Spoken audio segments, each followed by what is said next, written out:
How's it going, guys? Today we're taking a look at the LEGO Star Wars set number 75312, Boba Fett Starship, also known as the Slave One, of course. This set retails for $50 in the US and has 593 pieces in it.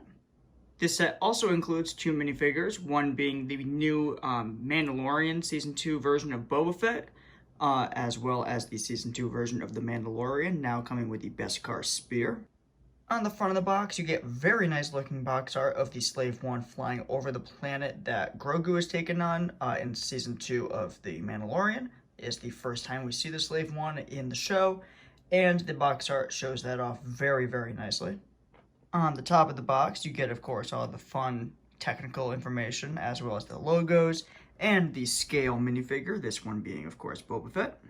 And on the back of the box, you get a nice look at the landed position of the Slave One, how the cockpit opens up so you can see a minifigure in it, how the stand works with the little side build there, how the wings move, the handle for play, the stud shooter, and Boba Fett and the Mandalorian loading a frozen in carbonite bounty into the back, as well as the side build on its own.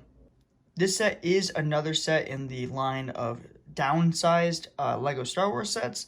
Other ones have been the Imperial Shuttle, the X-Wing, and the TIE Fighter. A lot of people have had issues with that. They don't want sets to be getting smaller. But at the same time, these are sets that we usually see on shelves anyway. Like, we very rarely go without a Slave One on the shelf. The $120 20th anniversary version just retired. I don't think we need another big one.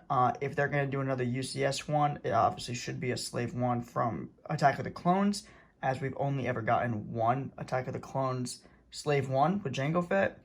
But I like it. I like the smaller ones. It's more accessible for people. I like seeing the building techniques to get the shape of different ships at this scale. And I don't think everything needs to be a massive UCS set or, $120 set, when this looks really good for $50. So I'm going to, save some of my thoughts for after the build, of course. So I'm going to get this thing built and reviewed. And also in this video, I will be comparing it to the 20th anniversary Slave One that just retired this year, as well as the UCS one. Alright, moving on first to the minifigures, of course. On the left, we do have the Season 2 version of The Mandalorian. This does come with a blaster and the Beskar Spear, since his pulse rifle has been destroyed, actually in the episode that this set is based on. In the middle, obviously, we have Boba Fett. This is a very, very nice minifigure with extremely nice printing on the arms, legs, and torso. I believe there's also some on the back as well, but it is of course, hidden by the jetpack. I will say, though, I know this might sound like a broken record with everyone else reviewing this set, and especially this figure online. LEGO really got lazy with this. Like, they really had no excuse to not change the mold of the helmet and the jetpack. They do not go with the new color of this set. And the fact that they did change the chest plate to be the correct shade of green, but they did not change the helmet and jetpack, makes this look weird, and I'm not a fan of it, and it doesn't look right, it looks wrong, it's inaccurate, and frankly, I think LEGO's very lazy for that. For a company that says only the best is good enough, that seems like something that they pretty easily could have fixed. But other than the helmet and jetpack being the wrong color, from the neck down, the minifigure is fantastic. And not really a minifigure, but this does come with a stickered piece for a, that looks like a Gamorrean in Carbonite. This is pretty much the exact same build as how they did it in the Razor Crest, as well as the old Slave One. I believe that in the 2006 set, which I did have as a kid, that's how the Han Solo in Carbonite was handled, and I believe in older sets than that as well. Popping the helmets off, you can see that Mando still has just a black head. This is based off of a Season 2 episode. By this point, we know what Pedro Pascal looks like. We know what the Mandalorian looks like under the helmet. At this point, I think it's kind of weird that they're not giving him a face print, and honestly, in any sets moving forward, I would be blown away if they don't add a face print. Other than that, though, this is, of course, a fantastic Mandalorian Season 2 minifigure. The full, nice, shiny Beskar armor set is great. The leg and arm printing is fantastic, and it's kind of crazy to be getting this in like a $50 set, and of course we got it in the $40 set in the Trouble on Tatooine set. But the fact that we're getting such high quality minifigures in, you know, somewhat cheaper Star Wars sets is a really, really nice trend that I'm a fan of. Obviously moving on to Boba Fett here. The face print is fantastic. I really, really like that. This is how I plan to display the figure, having the helmet next to him. I think he looks much better with the helmet off. And yeah, I think they did a great job showcasing his scars and, you know, facial battle damage as he shows in Season 2 of the Mando. And moving the cape and jetpack out of the way, you can see that both Mando and Boba Fett have very, very nice and detailed back prints. On both of them, you can see their back armor as well as the back of their belts. And for figures that have a cape and a jetpack, it is really nice to see that LEGO is still putting this much attention to detail under those pieces and under the cape to, you know, really maximize the value of these figures and really give you, you know, the most bang for your buck. It's still just kind of a bummer that they wouldn't put that much attention to detail to just making sure that the whole figure is the right color. But other than that, which I know I keep saying, very, very nice figures. I think they are fantastic, especially in a set this price. And moving on now to the Slave One itself, I think they did a fantastic job designing this set for the price point. I think for the weird shape that the Slave One is, they really couldn't have done much better with what they had for the piece count and for the price point. And I think the only real complaint I have for the design of this thing is the cockpit. That is a very minor gripe, though. I don't want to make it seem like I'm, you know, giving it too much crap.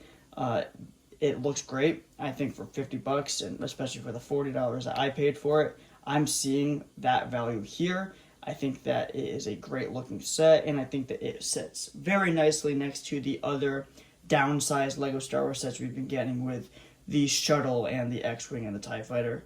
I think this one might honestly be the best out of those, maybe tying with the X-Wing, but if not tying with it, very, very close. But yeah, I think they did a really good job. Of course, it's not really supposed to stand up like this. I will show you another play feature in a moment, but you can spin this around. You can see they got the engines on the back. They do have, for play features, a handle here, much like the 20th anniversary version, and you can pull it out, swoosh it around, makes it nice and easy for moving it around, and of course for kids playing with it, they'll have a nice easy time not dropping it. Other play features, you have the stud shooters on the front, the guns on the front, and the wings move. Cockpit opens up, you can get a figure in there. And as with every other Slave One, there is, you know, the trunk, kind of, where you can pop the carbonite bounty in and just slide that in and out.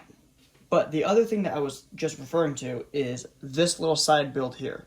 So this is like, I think they call it like a maintenance cart, but you can basically, since this is not sturdy, like when I do that, it really wants to tip backwards, so you really don't want to display it like that. I mean, if you blow on it, it will fall over. But LEGO knows that people want to display it in its flight mode, which, I mean, it's just falling over. So they wanted to make sure that, you know, you were able to do that without it doing that. So they include this little side build here that you can just prop this up on. And from the front, now it's just flying, and you can't even see it. But the added benefit of that is obviously more for kids. You do get this nice little play feature. You can kind of like cart this thing around. It's kind of funny looking when you imagine putting a minifigure in there and having them just kind of like drive away with a Slave One. It's fun. I think it's cute. I think it's cool. I think it's great for a play feature. And it makes me feel better about displaying it like this.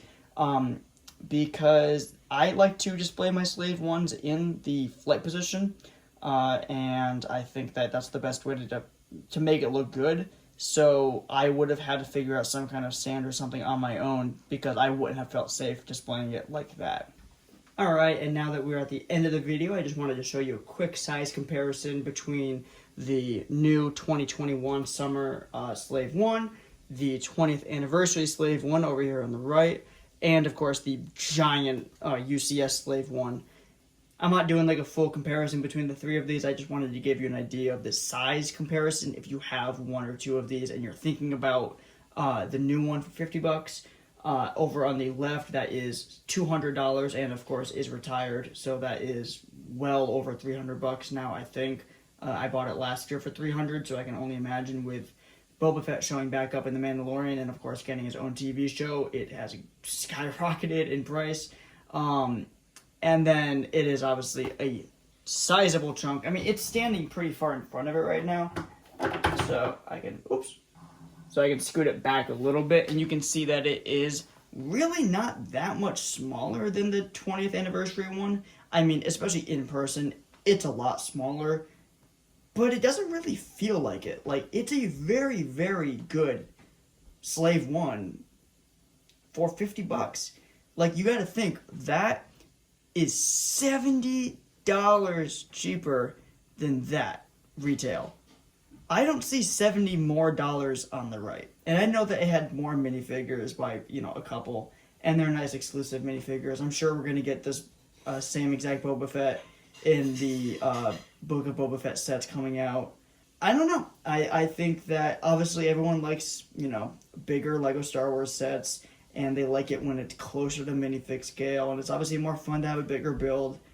But at the same time, I think you're getting a lot more I think the value for $50 is a lot better than the value for $120. I don't think this is a bad value, but it's worth looking into and, really thinking about these downscaled ships. I think there's a really good market for it, and I think there's a very good reason for that. Alright, overall, I just want to say, I recommend this set. If you're a fan of Boba Fett, you should get this set. I have the UCS one. I have the 20th anniversary one. I don't think my collection would be complete without this set.